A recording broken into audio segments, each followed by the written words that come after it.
This is a test. This station is conducting a test of the emergency broadcast system. This is only a test. James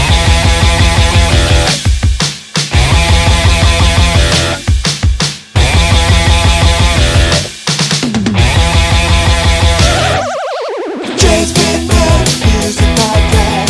James McMahon Music Podcast. James McMahon Music Podcast. James McMahon Music Podcast. He speaks to the geeks and the musical freaks, but sometimes popular but mostly a freak because he's James McMahon Music Podcast. James McMahon Music Podcast. This concludes this test of the emergency broadcast system. I thought you were going to serenade me there. I thought you were picking your guitar up for an impromptu.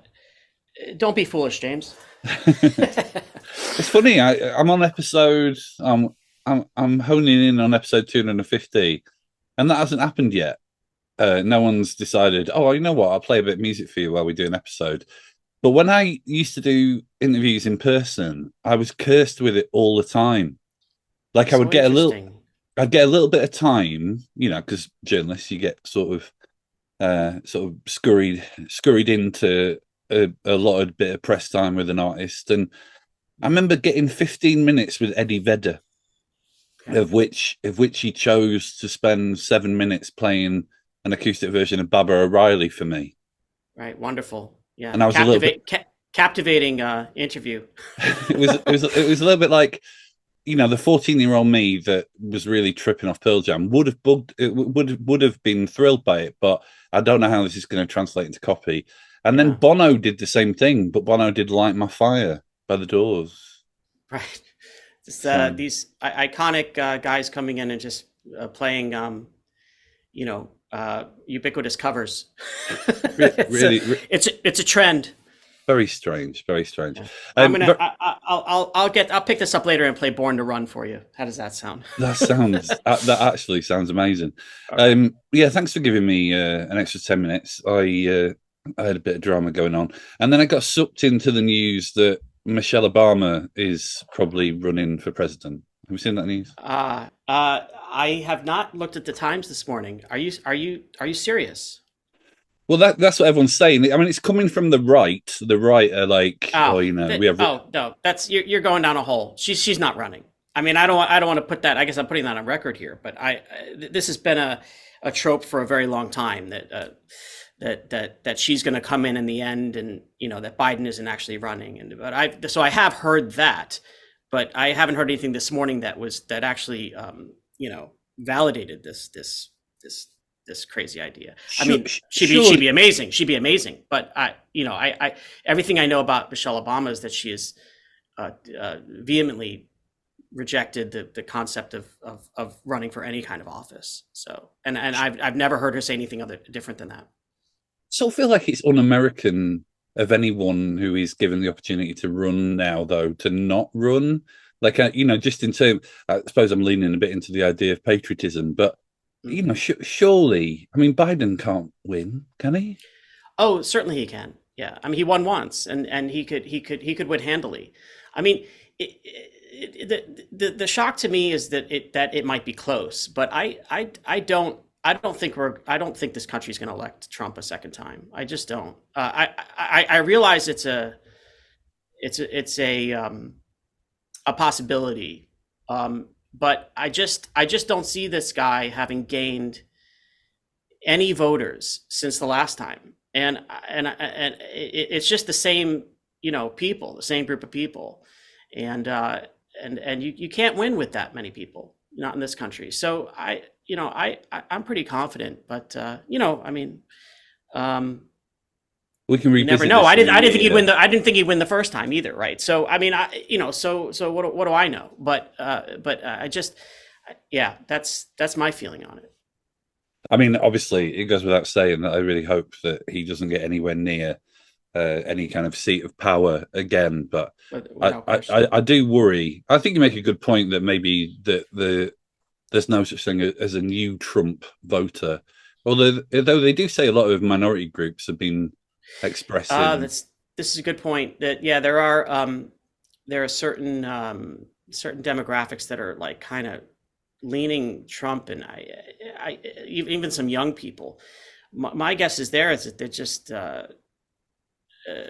weren't, the particularly young people are just not weren't there weren't paying attention day to day maybe during his presidency, and they're just kind of coming up and they're 18 years old or whatever, and but these in America, those people don't vote anyway. I mean, kids don't vote.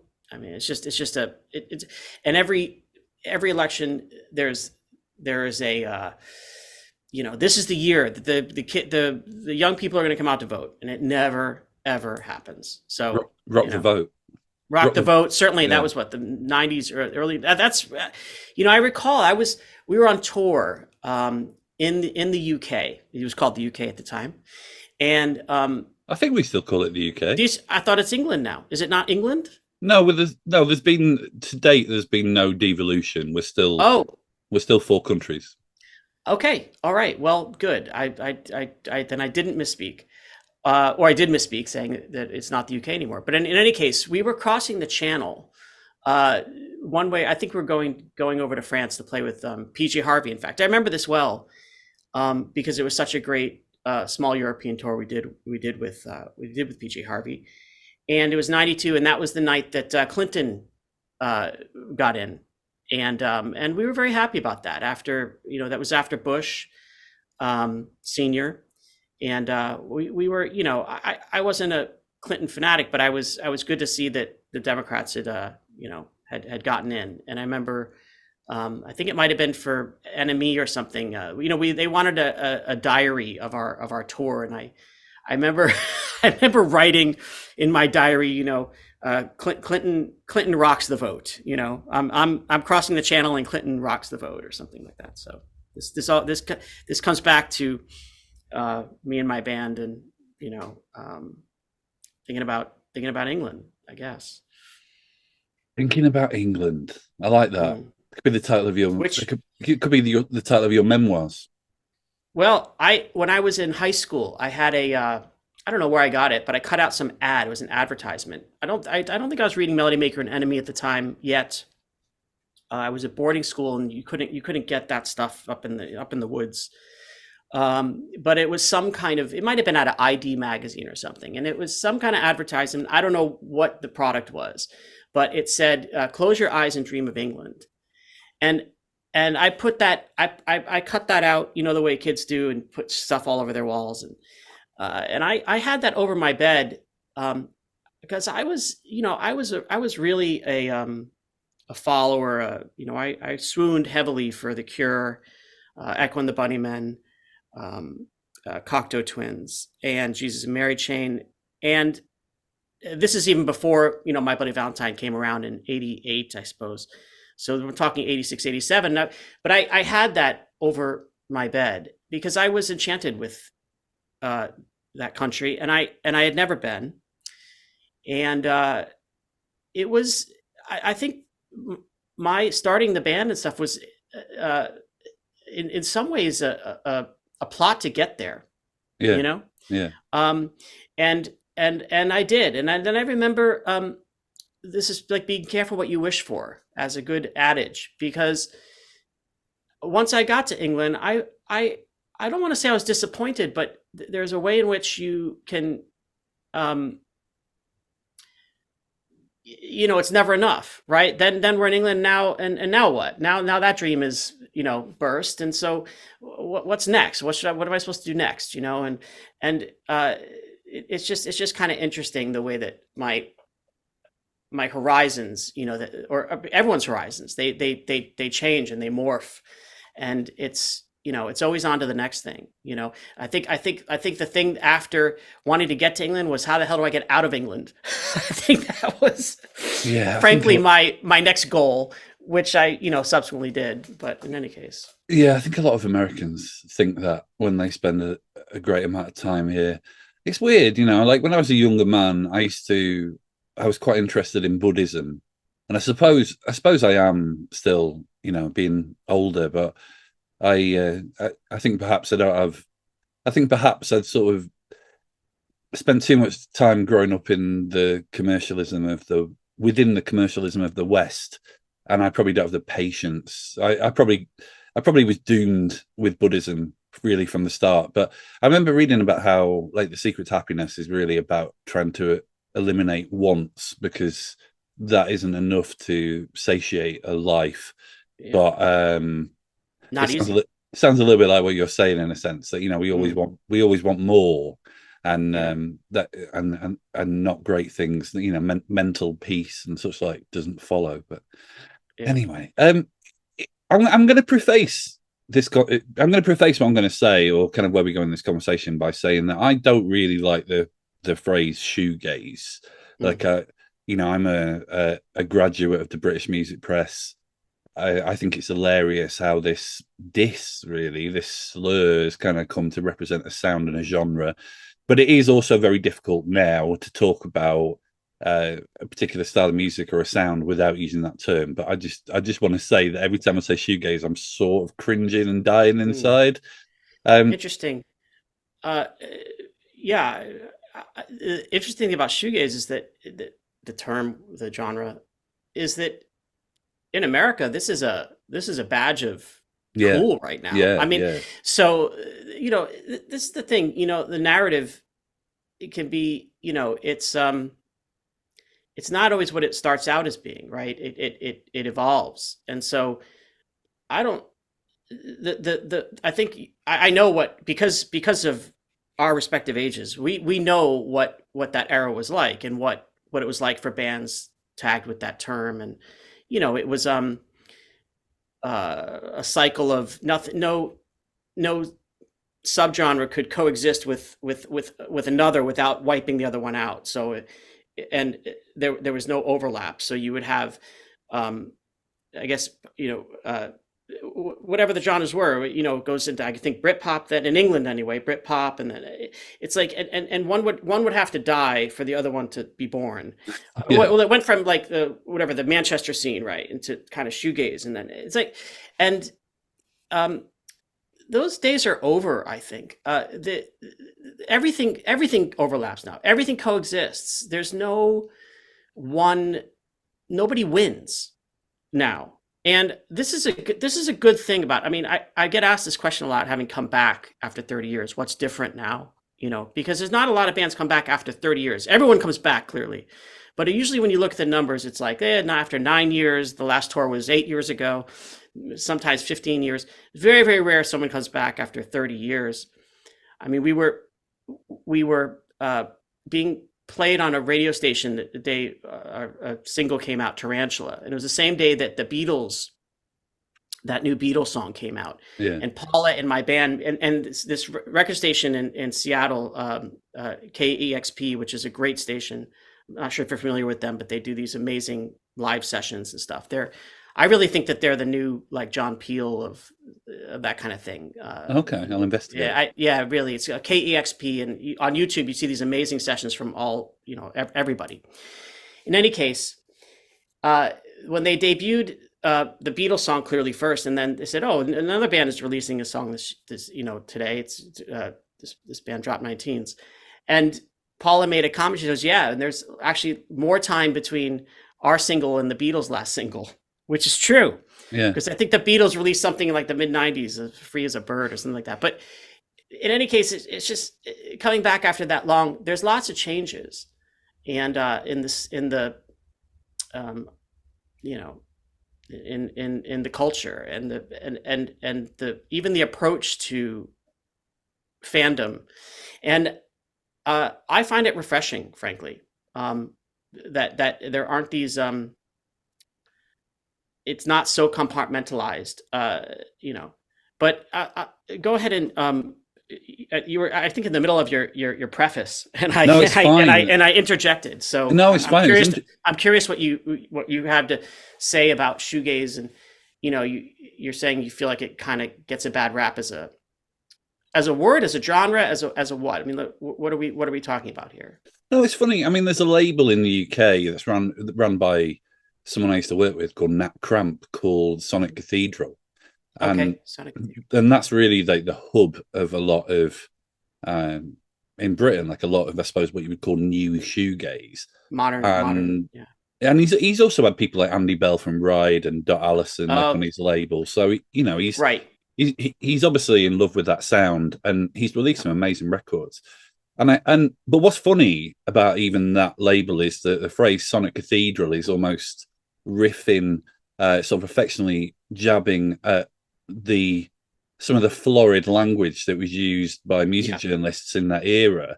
You know, Well, it sounds like a Sonic Cathedral. well, and the artists. I mean, I have to say, some of the early shoegaze. I mean, I don't want to be self effacing here, but there were some overused motifs. Let's just put it that way. That you'd kind of and the genre was rife with that, and I think that's fair enough. I mean. But what's Sonic funny though? Cathedrals, yeah, What? yeah. Sorry to interject. No, not at all, not at all. What's funny though to me is that I find Americans' relationship with shoegaze fascinating. Obviously at the back end, I know what episodes of my podcast do really well. I know that when I've had Swerve Driver on or Mickey Bereni from Lush, I know that those episodes have done really well. I get loads of feedback from listeners, and a lot of them are Americans. And I sort of feel like you said, like shoegaze doesn't have the same. People who have an age maybe don't wince like myself when you kind of hear that term branded around as a genre. But I don't really know what is it. What is it about Americans that seem to be so hyped on the idea of shoegaze? And I think the thing that's interesting is the fact that when your band came about, when you sort of emerged, and I should say that I just see your band as kind of an indie rock band. Really, that's kind of how I view Drop 19s. I'll take that as a compliment, actually. Yeah, and I think I think that Winona, for example, just sounds like some people with big ideas and bad equipment trying to capture it, and that's sort of the magic of it. As opposed to it being, let's make these Sonic Cathedrals, let's make this, Right. Glory of sound. But Right. I don't really get why Americans are so mad on this music. Yeah, I don't either, I must say, and it's also something that I've been, dealing with coming back and experiencing, learning who our audience is. Now we haven't been out to play live yet, so I can't say any of this without real authority. But these days, there's all kinds of data that we are able to.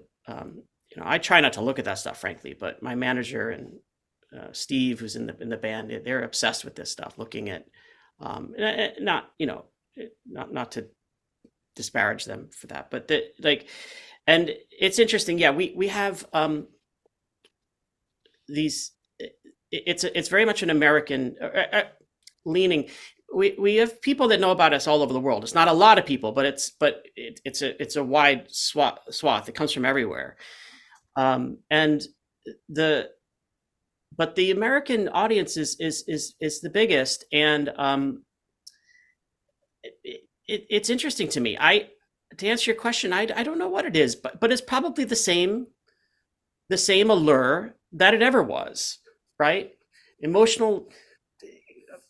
I've been doing a lot of these interviews, and I will say that this one is a bit of an outlier, somewhat, because you're a peer of mine, and whereas just in terms of our demographic, our age group, and I should say I am a little bit younger, but I just had a very hard paper round. My apologies. No, it's fine. I got started on this stuff. I got started on music very, very young. So okay, and my tastes were always a little bit. I got started very, very early, and also, okay. I live in the north. I came from the north of England. We age a little bit before our time. Precisely right. Well, it's you have the attaching wisdom as well with it. This is smart. But in any case, my point being that what I've been learning a little bit about the audience. Okay. Yeah. And when it comes to my band specifically, and what I've learned is that I'll be doing interviews with a radio station at NYU, for example, and the interviewer is a 21, 22-year-old girl, and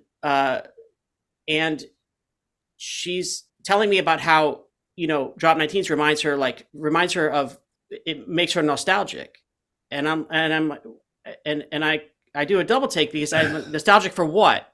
Yeah. And what she's talking about is she discovered it when she was 17, right? Yeah. And like Delaware, for example, this is an album that people talk about mostly with us, and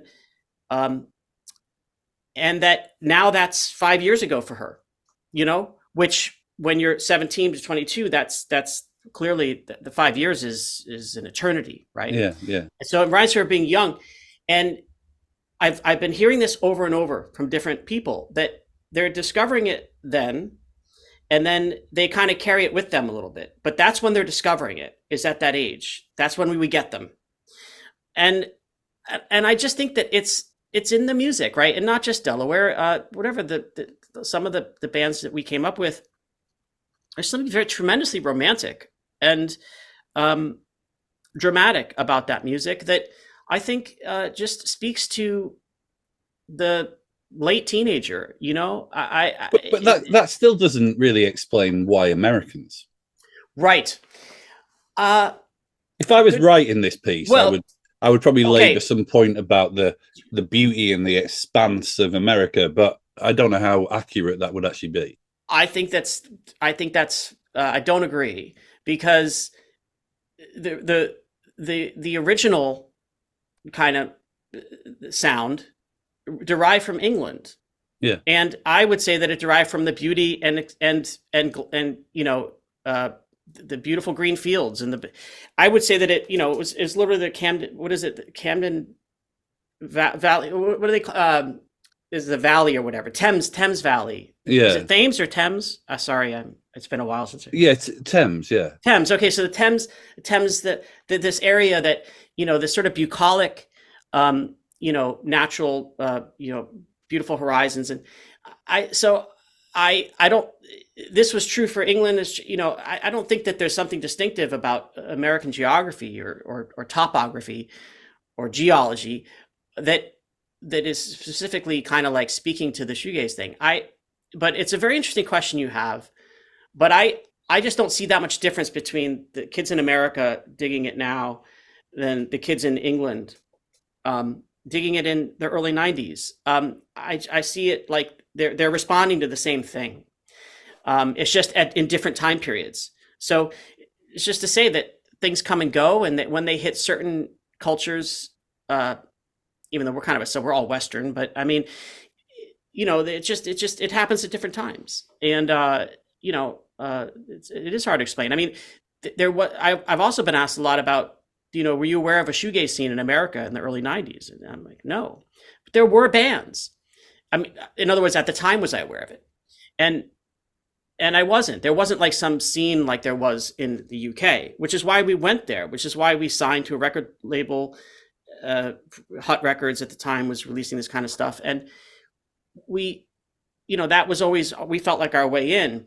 We didn't feel like we had a shot in hell in America, because it was just too vast and not really into this kind of music. But there were bands. There were the Swirlies, who I was, friends with Damon from that band. And there was Medicine from LA. So there were these bands, but there wasn't a discernible scene in America. Now people look back and they go, oh, there was a scene of these bands in America at the time, original American shoegaze, of which we're a part of, proudly, I suppose. It's weird. It's weird though, because I've heard Galaxy 500 be badged sure. as as shoegaze, and there was someone. I mean, this blew my mind, but someone was talking about how Sonic Youth made the first American debut record.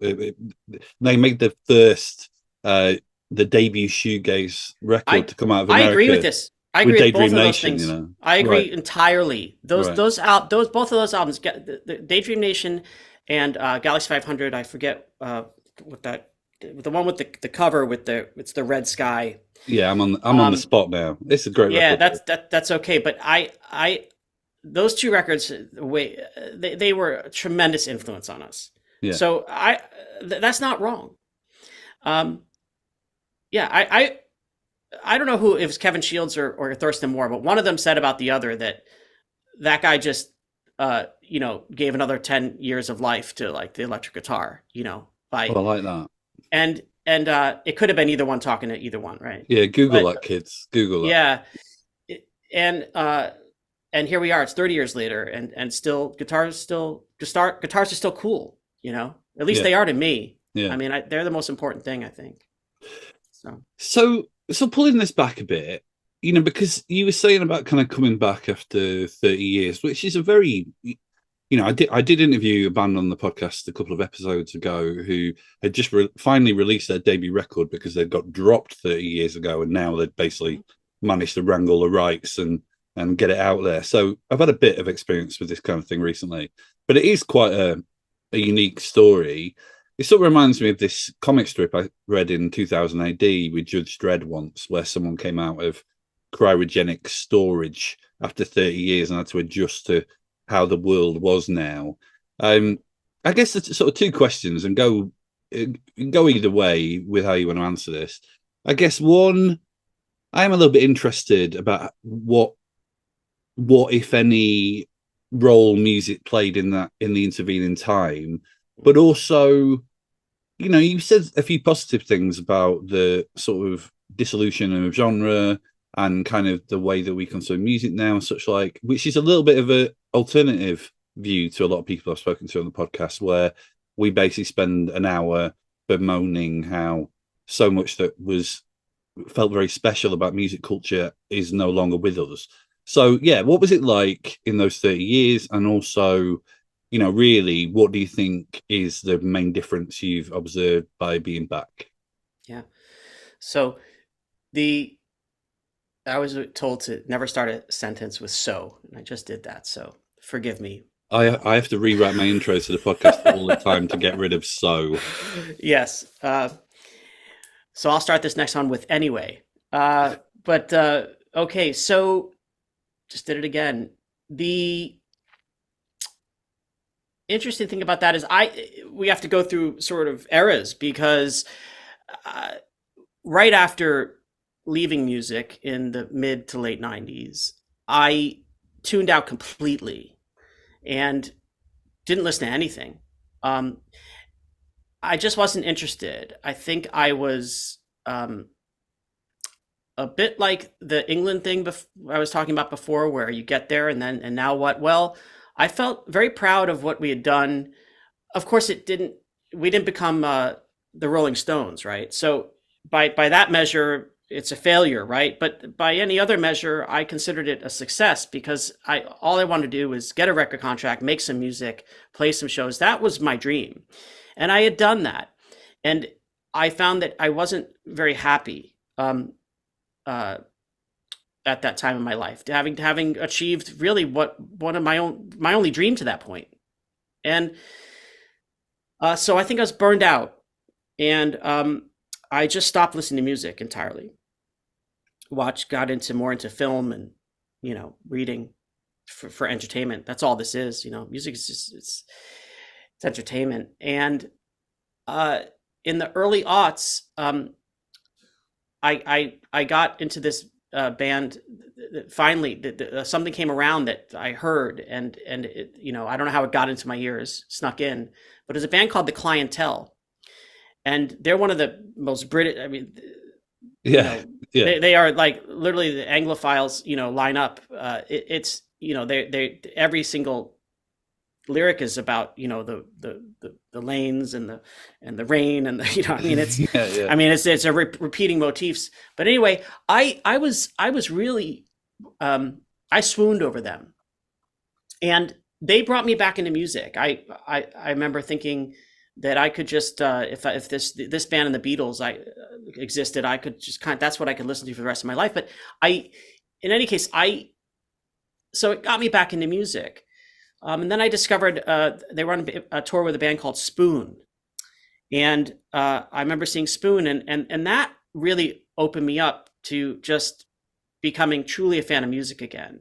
And this is the mid-aughts, 2005 something. And I've been a serious fan of music ever since. I think there's amazing things going on. And I got heavily into Spoon, LCD Sound System. I think just the smartest lyrics and sounds going. These are not young people, but their bands started after mine, way after mine. Like as like some people do that. We started very young, and sometimes you start when you're a bit older. And I find that there's an incredible amount of great new stuff. I mean, Car Seat Headrest, I think, are brilliant. The band Deer Hunter, unbelievable. I think just talking about shoegaze, I think they've written maybe the only perfect, other than maybe My Bloody Valentine, the only perfect shoegaze album, which is Halcyon Digest. So I got heavily into being a fan again, and I loved it. Coming back to music and not being my job as a fan again that's a gift that has not stopped giving. I love that position. I love being at shows and it not having anything to do with me and in any way. Now, this is an interesting thing because now I've come back. And so now what's going to happen, right? And it's already happening. It's already happening. I'm becoming desensitized. I'm not as interested in other things as a result, other bands, other music, learning about new things. There's something that creeps in when you're doing this, I think it's just the amount of energy and bandwidth. I can't stand that term, but I can't think of a better one. Yeah. That one has, if you're applying it to yourself and you're in your own head, it's very hard to get outside of that and go truly appreciate something. And so I'm struggling with this. I'm wiser now. So I know to look out for this, because I do not want to trade my love for music by making music again. And so I'm weary of this, but I can see it's already starting to get to me. So, I mean, I always joke, I've been on staff at 2 music magazines, and I only really ever wanted to be I didn't really want to be a music journalist. I just wanted to be an NME journalist. And then I did that. And I thought that would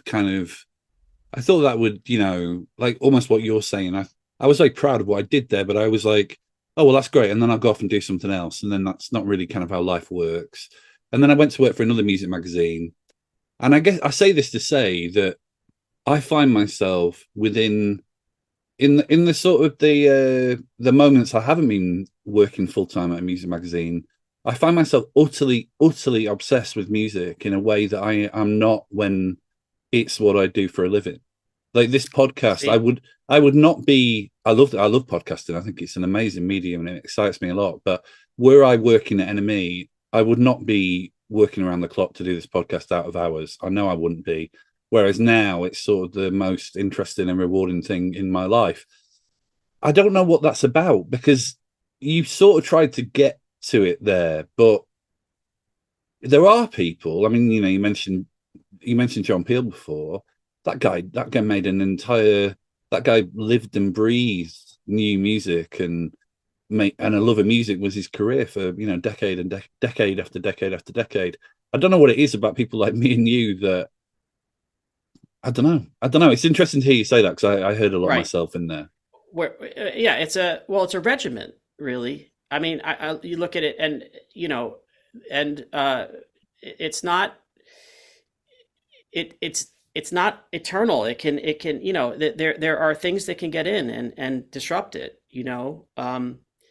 But I think if I had to describe it, it could be that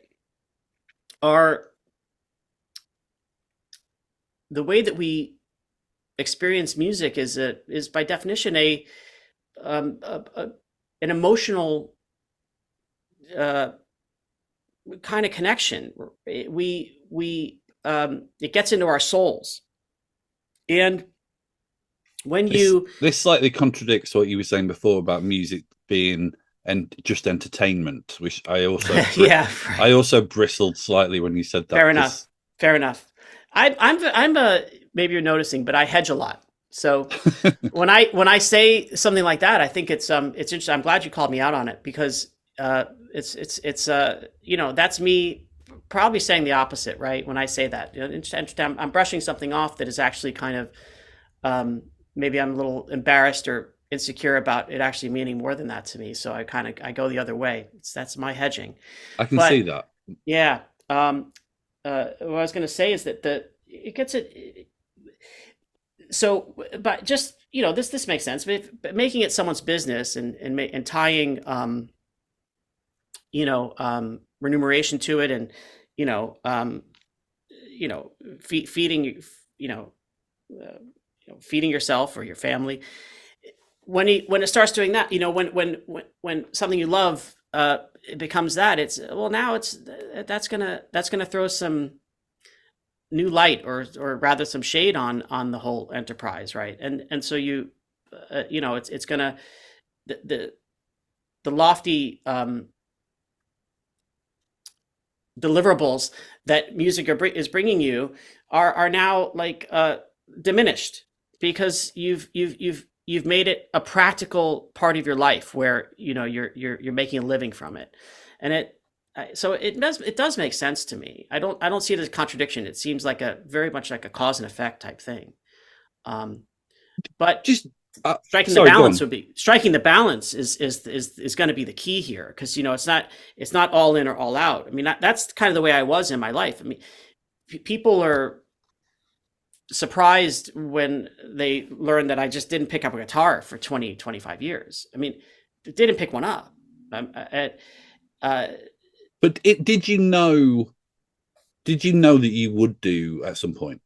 No, what I knew was that I was absolutely not going to. That's the only.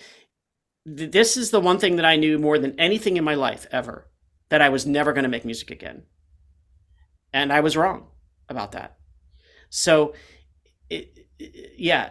which tells me a lot about myself and about protestations and thinking everything or something. I think we know nothing, and it's a good feeling. It's funny. I spend an awful lot of my life saying, "Nope, not going to do that again. Done. Mm-hmm. That's all. That's over." And I think I'm saying it for my own benefit, if I'm being honest. I think it's almost a little bit like what you were saying about feeling silly in almost saying, in acknowledging that music meant more to you. Right. So it's self-preservation. Self-preservation, I think, is what we're saying here. To sort of, we tell ourselves what we need to, what we have to, which is all good. It's fair. We're not wrong. I mean, I wasn't wrong about saying I was never going to make music again. I was 100% correct about that. That is how I felt. And, the fact that I'm still alive here, right? In other words, if I had been hit by a bus, 3 days before it occurred to me to pick up a guitar again, as far as I'm concerned, this was all true. This is all true. It wasn't. I don't think I was deflecting. I think I truly believe this, and I stand by that guy. I stand by how I felt and what I believed. The interesting thing is that can change, and that's what you have to allow for. Maybe is, instead of predicting everything all the time and saying what you will never do again, maybe we should just leave it as what you're absolutely not going to do today. I like that. Did you feel a sort of kind of going back to what we were talking about with shoegaze? I think I've spoken to quite a lot of people recently on the podcast about goth, and I can see it a little bit of a lineage from goth to shoegaze. Absolutely. Yeah, and I also think that maybe the universal appeal is the enduring experience of melancholy.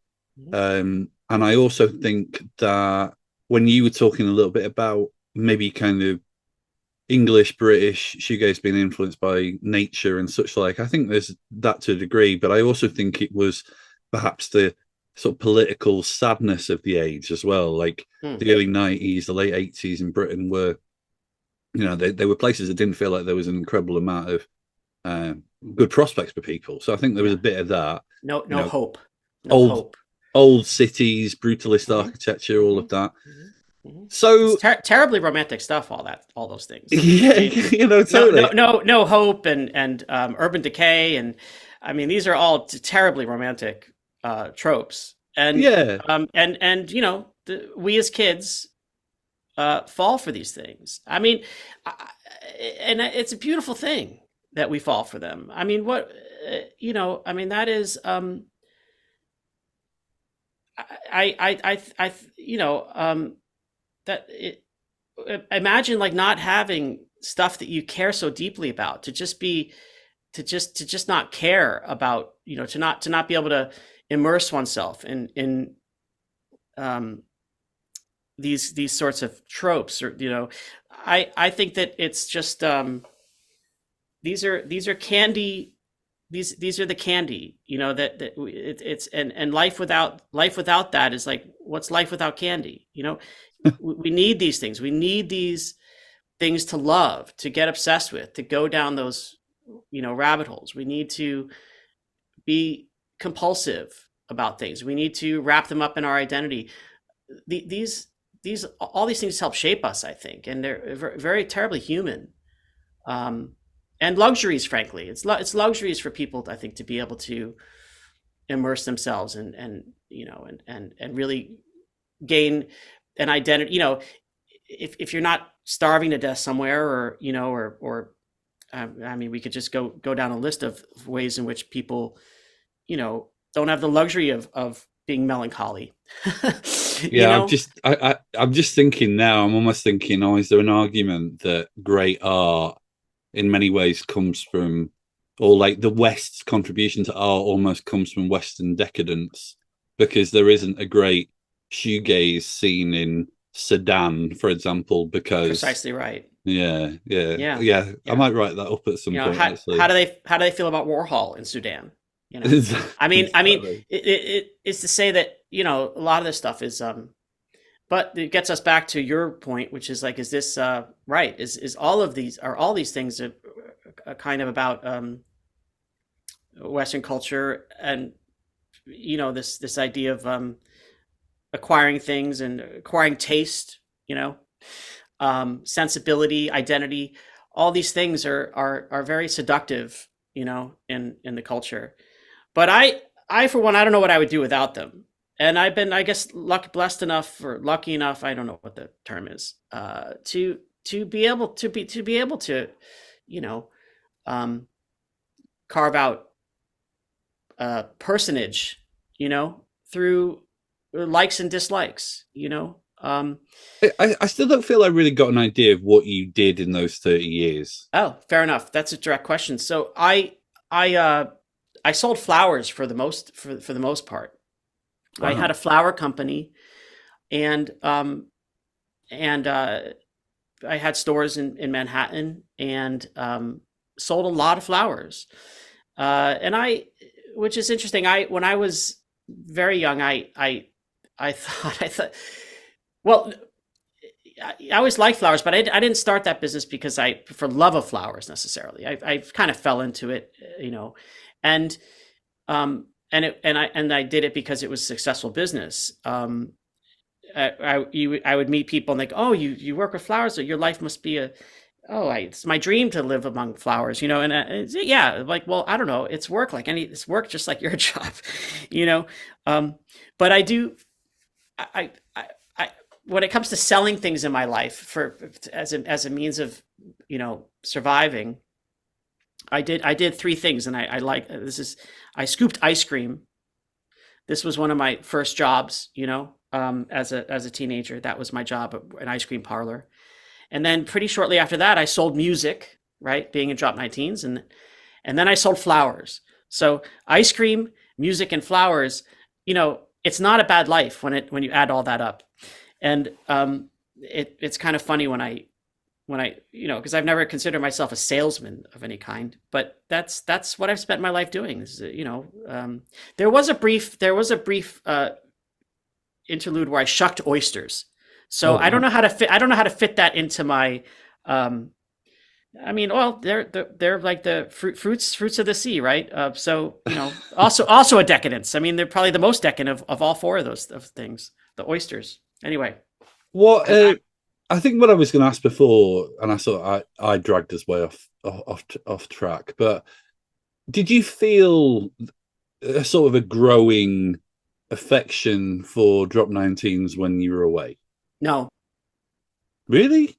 no, I mean, still don't really. I mean, the first record really is, I mean, Really, kind of the only record, really. I mean, that we followed it up. I mean, as far as people are concerned, we're kind of a one album band. I mean, we followed it up, went in a completely different direction. We had our reasons, and I'm not particularly fond of that music, but I've never been a, how do I put this, a real big fan of Drop 19s.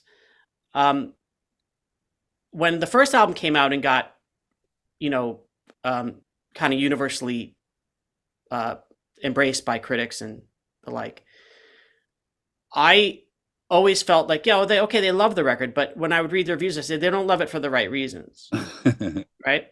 And then when we made a second album, and it wasn't, it was an outlier when someone liked it. When they didn't, they were always right about what was wrong with it. So this is interesting to me. So from my perspective, the one album that gets, the props, as far as I'm concerned, people are wrong about what's good about it. And then I made another one where, I don't think it was good, and people are right about why it's not good. So that's where I was left, and what are they wrong about? What they like about it? Yeah, I walked into that one. I'm trying to remember my feeling about it.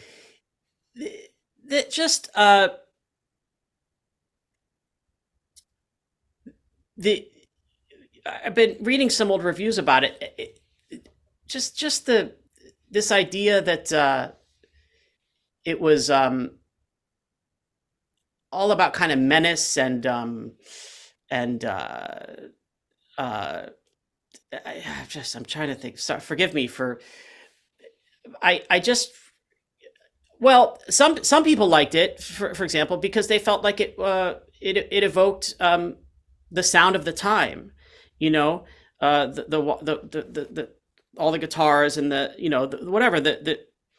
cliches, really, effectively, of the genre. And I always felt like Delaware went a little bit around that. We were trying to take a turn on that record, sort of, because we'd recorded all these demos that were very much that UK sound, the sound of Slowdive stuff. And we weren't aware of those bands really making it. We're doing this at the same time without being aware of each other's bands in different countries. And we kind of came together, and the reason Slowdive got like a jump on us is simply because they were in the UK, and that's where the Creation Records was, and this country was behind that. So my demos and stuff got to Creation and 4AD. By the time they got around to us, Slowdive had already released an EP or something. So, but I remember reading about Slowdive in Melody Maker and saying, wow, that I hadn't heard them, but I'm reading what they're saying about it, and it sounds like my music. Right. So that's interesting. But by the time we got around to making our album, which is a little bit after that first wave, which is just, we're talking months really, but still, I wanted Delaware to get away from that a bit. And I wanted it to be an eclectic record. I didn't want you to be able to pin it down on from the first song. I wanted it to be a bit of a ride and eclectic. And I think it is that. Yeah. I mean, it's not a, I mean this in the best possible way. And you've invited me to say this, because I don't think I would say this otherwise, because it would just sound rude, but it's not a cohesive record at all. No, there's I mean, I always say that there's like maybe 3 songs on that album, and it's sort of a trick question to figure out which ones they are, depending on who you ask. Oh. Because it's not always the same 3 songs. But the interesting thing is that maybe one of the biggest experiments on that record, which I don't even know if you can call it a song, is our biggest song now, right? All these years later, a song called Kick the Tragedy.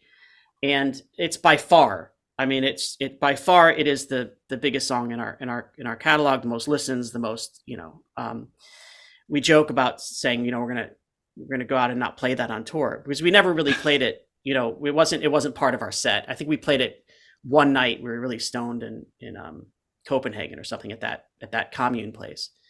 But that is getting a lot of attention in the press these days. But I forget the name of it. In any case,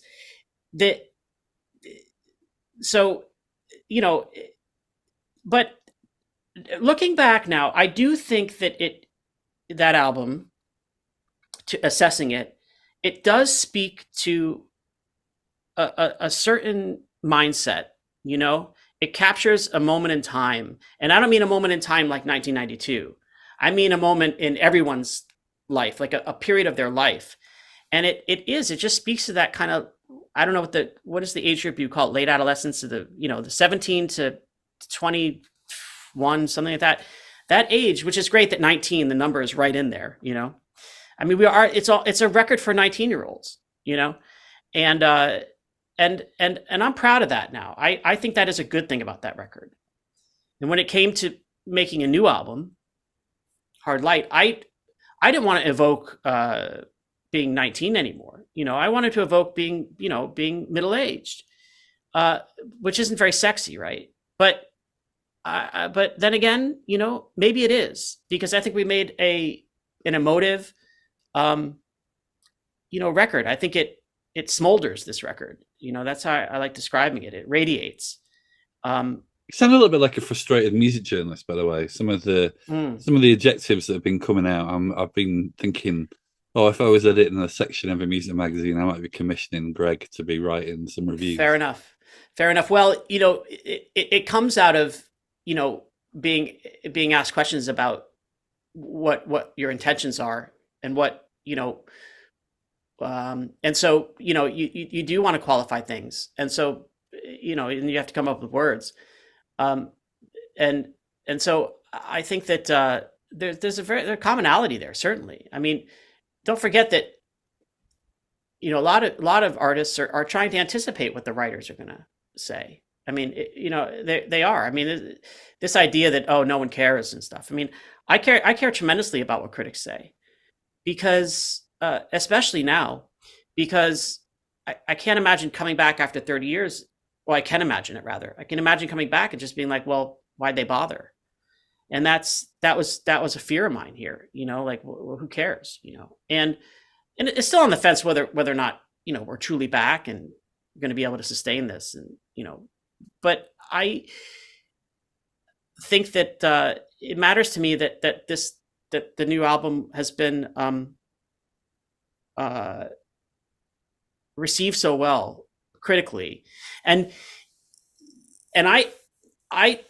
this is the first time this happened, though, where reading some of these reviews, I have felt like actually they get it. They get it. They get what's good about this. And so I consider that a personal, triumph, frankly, that I finally kind of met, it's like the challenge has met the outcome, the result. And so I'm very proud of this record, and also very, very happy with the way it's been received. I feel, lucky. What's the live situation then? Right. Assembling a band after this long, we all live in different states, and this is a big country. We're on both coasts, and it's just, it's daunting. It's not so easy. We're not all in Boston anymore, where we can just get together and practice and have all our gear in one place. The whole thing. It's a very fractured. It's in disarray. And so to assemble as a band comes at a cost, and the logistics of it aren't as easy as they once were. So we're playing a very, I don't even like calling it a tour. It's a set of shows. We're playing, I think, 6 or 7 shows in April in the U.S. I call it cities that want us. So New York and Boston and DC and LA and San Francisco. And, and we'll see how it goes. Is the way I'm looking at it. I don't know who's showing up. I don't know how good we're going to be. I mean, I'm working hard at having it be good, but you know, I won't know until that first court in DC, whatever that first show is. I mean, then I'll have a sense of it. And I think it's just, we need to take it from there. We get asked a lot if we're going to come to the UK and you know, tour there. And I think it's a no-brainer that we would. But again, just these things aren't as, they're just not foregone conclusions, you know. So we'll see how this goes. And that's kind of my feeling about it. For now. Well, if you do get to the UK, I will be there. Well, you're on the list, man. So, you know, so you better. Do you spend your time, you said you're from the north of England, but where do you spend your time these days? Where are you? No, I'm in London. I've been in London Okay. for a long time. But no, I'm from the north originally. I always say to people when they come on the podcast, and I sort of almost know sort of how I'm going to wrap up conversations, and it's normally, so tell me about live. And I quite often find myself saying I'll be there, and Yeah. I have every intention of being there. And then you don't make it. You're a flake, man. Well, James. in recent years, I've put on quite a lot of weight. So actually kind of getting out and about is hard work. But the problem with putting weight on is you need to get out, because that's how you get the weight off, you know. Wow, but in your case, you got this, man. You got this. Come on. You're overstating the matter. You're overstating the matter. Hey, listen, I lost 3 stone in the last 18 months, so I am going in the right direction, you know. Well done. Well done. But in this case, I wasn't lying. I will be there. So great. Well, I appreciate that. If I can haul my fat ass out of the house, then you can get over the ocean to the UK. Right. That makes 2 of us. You know, I'm not the skinny rocker I used to be. So, but yeah, this is the thing about putting on weight. Well, I don't want to. You know, it's I think it's a lot easier to put it on than it is to. It's a lot easier to not put it on than it is to take it off. Right. Once you kind of find yourself, and so it's that kind of thing. You got to fight that thing about just not letting it get there. But then, you know, listen, man, life. Don't let people tell you life is short. It's long as hell, and it's got all these different. You know, so it's the longest thing we'll ever know, and you know, the night is young. Let's put it that way. So I wish you luck in your